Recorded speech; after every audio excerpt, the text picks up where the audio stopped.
Meaning of gall. Gall.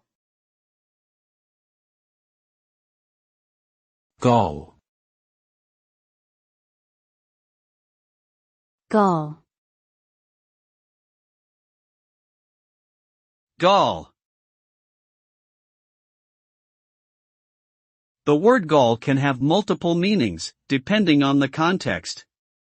One of its most common meanings is a bitter fluid secreted by the liver and stored in the gallbladder, which aids in digestion.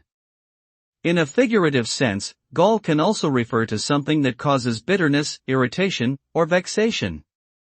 For example, a person's behavior may be described as galling.